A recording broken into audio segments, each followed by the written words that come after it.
సునాయాసంగా కేవలం భావన మాత్రమేనా, మానసిక అంతర్యాగంతో ఆరాధించడం వలన మాత్రమే అమ్మవారు తృప్తి చెందుతారు.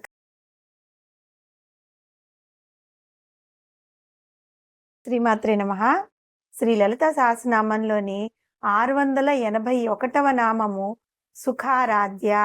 ఈ నామానికి అర్థం ఏంటి అంటే, సుఖ అంటే సుఖముగా, ఆరాధ్య అంటే పూజింపబడినది అని అర్థం.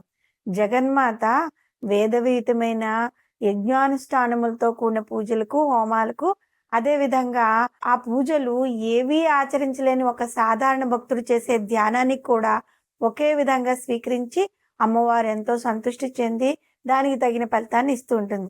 అయితే ఈ 2 రకములైన పూజల్లో కూడా పరమేశ్వరిని ఆరాధించడానికి ఎటువంటి ఆర్భాటములు, అంగులు అవసరం లేదన్నమాట. కూర్మ పురాణం నందు అమ్మవారు హిమవంతునితో ఏం చెప్పారంటే, అవ్యమైన నా రూపమును ధ్యానింప ఆసక్తుడవైనచో అని ప్రారంభించి సులభ రీతిని ఉపదేశించదను అని చెప్పారనమాట.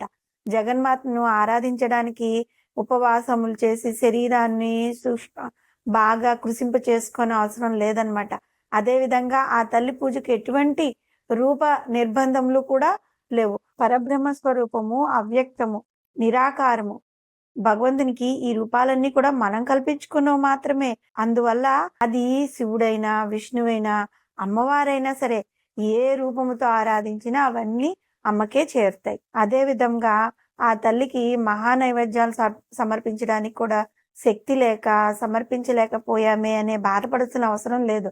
మనం పెట్టే మహానైవేద్యాలన్నీ కూడా ఆ తల్లి సృష్టించినవే కదా. ఈ జగత్తులో ఆ తల్లి ఇచ్చినవే మనకి. జగన్మాత సృష్టించిన ఈ పదార్థాలు తిరిగి మళ్ళీ అమ్మకే నైవేద్యం పెట్టే కన్నా కూడా, అయ్యో అసలు పెట్టలేకపోయామే అన్న బాధ కన్నా, ఏదో మన తృప్తి కోసం పత్రమో, పుష్పమో, ఫలమో, జలమో ఏది సమర్పించినా కూడా ఆ తల్లి ప్రేమతో స్వీకరిస్తుంది. అన్నిటికన్నా ఆ తల్లికి మనం సమర్పించగలిగిన నైవేద్యం మన హృదయము అనే ఫలం మాత్రమే. దీన్ని మనం మనసా, వాచ, కర్మణ అమ్మవారికి సమర్పించామంటే అమ్మవారు చాలా సంతుష్టురాలు అయిపోతారు. ఇదే విషయాన్ని భగవద్గీతలో గీతాచార్యుడైన శ్రీకృష్ణ భగవానుడు తన 9వ అధ్యాయమైన రాజవిద్య రాజగుహ్య యోగంలోని 26వ శ్లోకంలో చెప్పాడు. నిర్మలమైన బుద్ధితో, నిష్కామ భావంతో ఏ భక్తుడైనా నాకు ఒక పత్రమును గాని, ఫలమును గాని, జలమును గాని నాకు సమర్పిస్తే అటువంటి నిర్మలమైన మనసు కల భక్తుని యొక్క సమర్పణను నేను అత్యంత ప్రీతితో స్వీకరిస్తాను అని చెప్పారు. పరమేశ్వరుని ఆరాధించడం ఎంత సులభమైందో భగవానుడు ఈ శ్లోకంలో వివరించాడనమాట. భగవంతుడు తనకు ప్రేమ నిండిన హృదయంతో సమర్పింపబడినది ఏదైనా సరే స్వీకరిస్తాడు. అది ఒక ఫలము, పుష్పము, పత్రము లేదా కొంచెం నీళ్ళైనా సరే ఏదైనా మనస్ఫూర్తిగా భక్తి భావంతో సమర్పించండి. కానీ ప్రేమ లేదా భక్తితో ఇవ్వబడాలి ఆ వస్తువు. భక్తుని యొక్క భక్తి మాత్రమే భగవంతుడిని ప్రసన్నం చేస్తుంది. ఆ సమర్పించబడిన వస్తువు యొక్క విలువ కాదు. ఈశ్వరునికి నిజమైన ప్రేమతో ఒక తులసి ఆకు లేదంటే దోసెట్లో పట్టేంత నీరు సమర్పిస్తే చాలు. బదులుగా ఆయన తననే మీకు భగవంతుడు తనకు తానుగా మీకు సమర్పించుకుంటాడు. ఎందుకంటే ఆయన ప్రేమకు వశమైపోతాడు అన్నమాట. పత్రం పుష్పం ఫలంతోయో అన్న శ్లోకంలోని అంతరార్థం ఏమిటి అంటే, పత్రం అనే చంచలమైన మనస్సును, పుష్పం అనే వికసించిన బుద్ధిని, ఫలము అంటే ముక్కలైన అహంకారము అనే నారికేళ ఫలమును, తోయము అనే నిర్మలమైన మనస్సును తనకు నైవేద్యంగా సమర్పించమని భగవంతుడు నిర్దేశించాడనమాట. మనము జగన్మాతకు అర్పించవలసిన నైవేద్యం కూడా అదే. మనం గమనించినట్లయితే ఈ రకములైన నైవేద్య సమర్పణలన్నీ కూడా ధ్యానం వల్లనే సాధ్యపడతాయి. ధ్యానం వలన చిత్తం ఆ మనసు చంచలం పోయి బుద్ధి వికసిస్తుంది.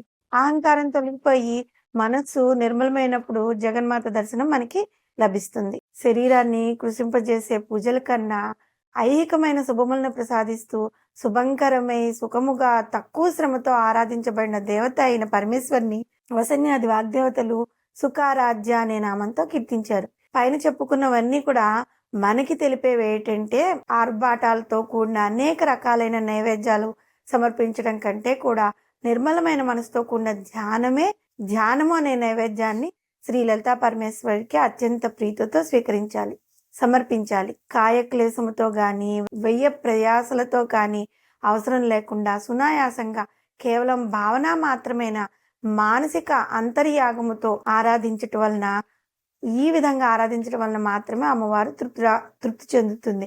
భగవంతుణ్ణి ప్రసన్నం చేసుకోవడము అత్యంత కష్టమని మనం భావిస్తూ ఉంటాం కదా! ఇది ఏమాత్రం నిజం కాదు. పరమాత్మను అత్యంత సులభంగా ధ్యానం చేత మాత్రమే సాధించగలం పరమాత్ముణ్ణి.